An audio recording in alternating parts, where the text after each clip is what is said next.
Cinema promotions ఈ మధ్య కాలంలో నిజంగా చెప్పాలంటే చాలా విచిత్రంగా ఆలోచిస్తున్నారు.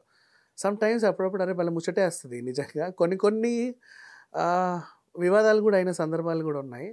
అయితే ఒకసారి దీని గురించి మాట్లాడుకుందాం. Recently 'boot cut Balaraju' cinema ప్రమోషన్స్‌లో భాగంగా ముక్కు అవినాష్ ఉన్నాడు కదా! మన జబర్దస్త్ ఆర్టిస్ట్. తను ఏం చేశాడంటే ఒక వైన్ షాప్ దగ్గరికెళ్ళి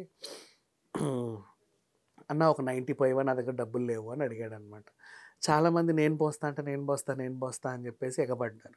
తర్వాత వాళ్ళందరిని చూసి ఈయనేం చేశాడంటే 90 బాటిల్స్ కొన్ని ఒక బాక్స్ లాగా కొని అక్కడ ఉన్న వాళ్ళందరికీ ఫ్రీగా పంచాడనమాట. ఫ్రీగా మందు పంచేసరికి వాళ్ళందరూ ఎమోషన్స్ అన్నా నువ్వు దేవుడివయ్యా అన్నట్లుగా వాటేసుకోవడం. సంథింగ్ ఒక డిఫరెంట్ టైప్ ఆఫ్ ఎలక్షన్‌లో వాళ్ళే పంచుతారా మందులు చెప్పు. ఒక టైప్ ఆఫ్ డిఫరెంట్ ప్రమోషన్ అని చెప్పుకోవచ్చు.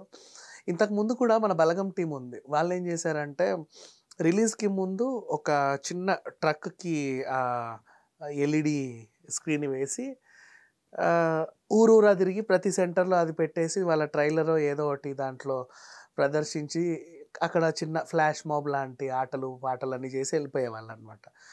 అండ్ అంతకుముందు ఒకసారి 'విశ్వక్సేన్' చిన్నగా ఏదో ట్రై చేస్తే ఆఫ్‌కోర్స్ అది చిన్న వివాదం అయింది. అదే తర్వాత సంగతి. బట్ ఆలోచన కొత్తది. అండ్ ఇంకా ఉన్నాయి బోలెడన్ని. యాక్చువల్‌గా మూవీ ప్రమోషన్స్ అంటే ఏం చేస్తున్నారంటే ఒకప్పుడు ఏం జరిగేది ఆడియో రిలీజ్ ఫంక్షన్ అని జరిగేది. ఓ 2 నెలల ముందు. అప్పుడు పాటలన్నీ విడుదలైన తర్వాత 2 నెలలు అవే హల్చల్ హల్చల్ చేసేవన్నమాట ఆడియో. ఆ తర్వాత సినిమా రిలీజ్ అయ్యేది. ఆ తర్వాత కొన్నాళ్ళకి ఏమైంది ఆడియో రిలీజ్‌లన్నీ అయ్యాక దాని ట్రైలర్ కూడా ఏసేవాళ్ళు. ఆ తర్వాత సినిమా విడుదలయ్యేది. నెక్స్ట్ ఆహ్, పాటలు ముందే వచ్చేస్తున్నాయి. ఫస్ట్ సింగిల్, సెకండ్ సింగిల్ అని. ట్రైలర్ లాంచ్‌కే ఒక ఈవెంట్ పెడుతున్నారు. తర్వాత ప్రీ రిలీజ్ ఈవెంట్ పెడుతున్నారు. ఈ మధ్య కాలంలో ప్రతి సాంగ్‌కో ఈవెంట్ ప్లాన్ చేశారు. అంటే కాదేది ప్రమోషన్స్‌కి అనర్హం అన్నట్టుగా రకరకాల ప్రమోషన్‌లు చేసేవాళ్ళు. సినిమాని ఎటు చేసి సినిమాని జనాల్లోకి తీసుకెళ్ళాలి, రీచ్ చేయాలి. అంటే అందరికి చూపించాలి అంతే. అంతకు మించి ఇంకేం లేదు. వాళ్ళు అలా చూస్తే వాళ్ళు సక్సెస్‌ఫుల్ అయినట్టే. సో 'బూట్ కట్ బాలరాజు' అనే సినిమా సోహెల్ హీరోగా వచ్చాడు.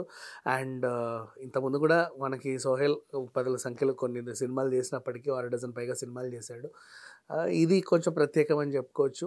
అండ్ సినిమా నిజంగా చాలా బాగుంది. కుటుంబ సమేతంగా అందరూ చూడొచ్చు. కొంచెం థియేటర్స్ కొన్ని తక్కువ వచ్చాయి. బట్ పర్లా. ఇట్లాంటి సినిమాలకి ఏంటంటే మౌత్ పబ్లిసిటీతో ముందుకెళ్తా ఉంటారనమాట. ఆహ్ ప్రమోషన్స్ అంటే కనీసం ఆ మాత్రం మౌత్ పబ్లిసిటీతో సినిమా రీచ్ అవ్వాలన్నా ఎవరో ఒకరు రావాలి కదా! అందుకని కొంచెం వినూత్నంగా ఆలోచించి ప్రమోషన్స్ అవి ఇవి వీళ్ళు ప్లాన్ చేస్తా ఉంటారు. పైగా సంథింగ్ డిఫరెంట్ అంటే ఈ మధ్య కాలంలో ప్రమోషనల్ వైస్‌గా జనాలందరినీ ఒక డిఫరెంట్ వేలో అట్రాక్ట్ చేసిందంటే 'బూట్ కట్ బాలరాజు' సినిమా అనే చెప్పుకోవాలి. Thank you so much.